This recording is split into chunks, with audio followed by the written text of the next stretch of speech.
성경 말씀은 로마서 1장 18절로 32절까지입니다. 21절까지만 읽도록 하겠습니다. 하나님의 진로가 불의로 진리를 막는 사람들의 모든 경건치 않음과 불의에 대하여 하늘로 쫓아 나타나니 이는 하나님을 알만한 것이 저희 속에 보임이라. 하나님께서 이를 저에게 보이셨느니라. 창세로부터 그의 보이지 아니하는 것들 곧 그의 영원하신 능력과 신성이 그 만드신 만물에 분명히 보여 알게 되나니 그러므로 저희가 핑계치 못할지니라. 하나님을 알되 하나님으로 영화롭게도 아니하며 감사치도 아니하고 오히려 그 생각이 허망하여지며 미련한 마음이 어두워졌나니. 이 시간에는 하나님을 잃어버린 자들의 허망한 발길, 이런 제목으로 이 말씀을 드리도록 하겠습니다. 하나님은 보이지 않습니다. 그러나 그는 살아계셔서 지금도 만물을 주관하고 계십니다. 그의 생명의 능력으로 모든 생물이 생육하고 번성하고 있는 것입니다. 꽃나무의 생명은 보이지 않습니다. 그러나 그 나무에서 잎이 나고 그 꽃이 피는 것을 보면 생명이 있음을 알게 되고 시들어버리면 생명이 없구나를 인식하게 됩니다. 이처럼 생명의 실체는 분명히 있는데 그것이 만물을 주관하시는 하나님의 생명의 능력입니다. 사람도 보이는 내가 있고 또 보이지 아니하는 나, 곧 속사람이 있습니다.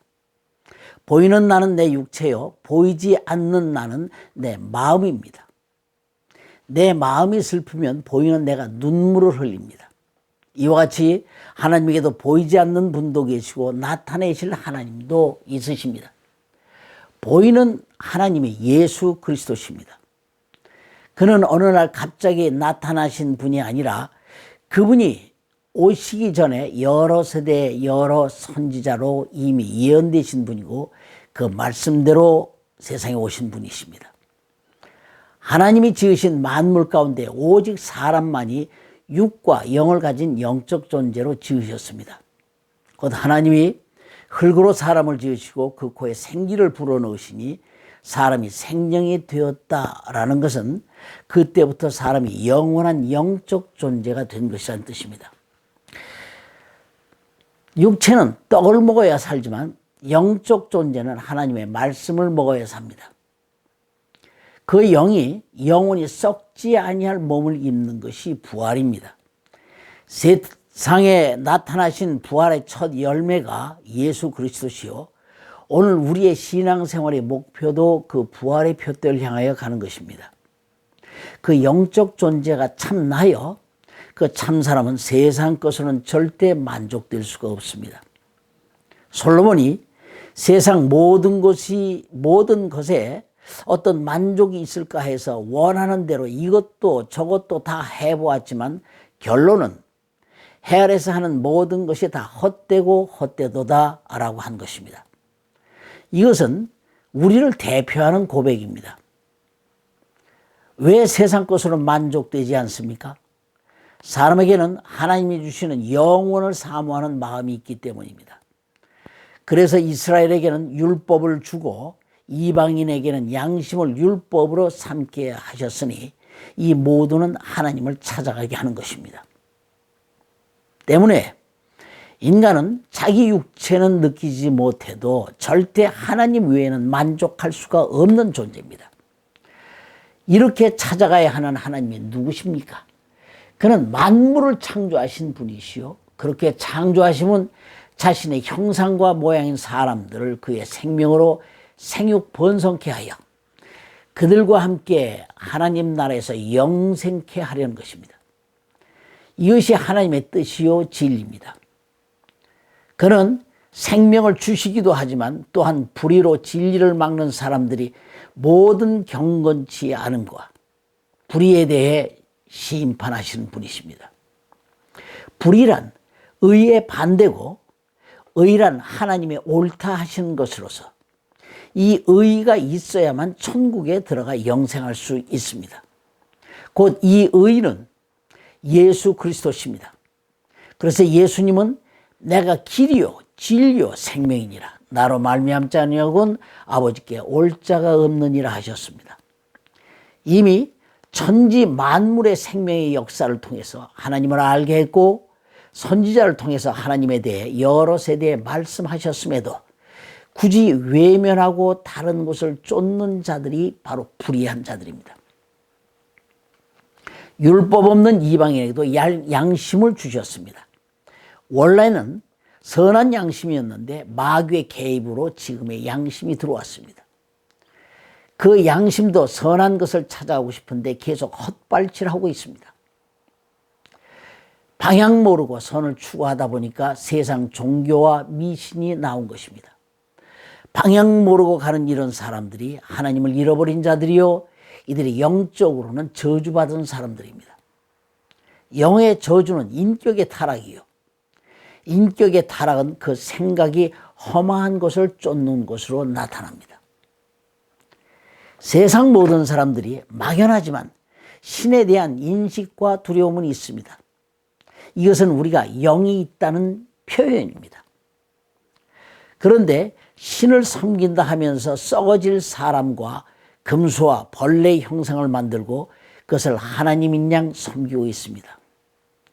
우상은 뭔가 자기 부족함을 느끼고 허전할 때 만드는 것입니다. 그리고 그것이 복 줄 것이라 섬기고 있습니다. 이것이 바로 타락이요 영적 음란입니다. 그러므로 하나님은 저희를 마음의 정욕대로 더러움에 내어 버려 두신 것입니다. 영적인 저주로 타락한 인격이 성적인 타락으로 연결되어진 것입니다. 그래서 부끄러운 욕심에 하나님을 그대로 내어 버려 두셨으니 그것이 동성연애입니다. 이것이 본성이 타락된 것입니다. 이는 영의 허망으로 나온 것입니다.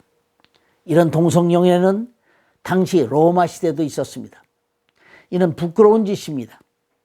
레위기 18장 22절 23절에 보면 동성연애와 수관에 대해서 이미 하나님께서 금하셨습니다.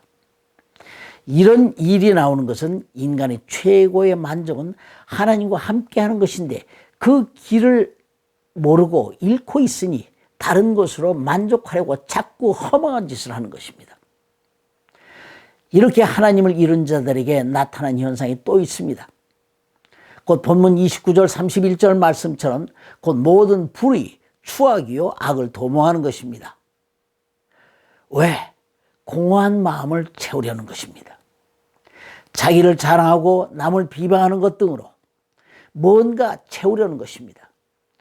그 공허한 것 채우려 이것저것 해보지만 그 모든 것이 다 헛된 것입니다. 솔로몬이 이런 공허함 가운데서 좋은 집도 지어보고 정원도 만들어보고 술도 마셔보고 수많은 처첩을 두어 보았지만 다 헛된 짓이라고 했습니다. 결국 솔로몬이 깨달은 것은 해 아래 나를 만족할 만한 아무것도 없고 오직 하나님만이 나의 만족이라는 것입니다.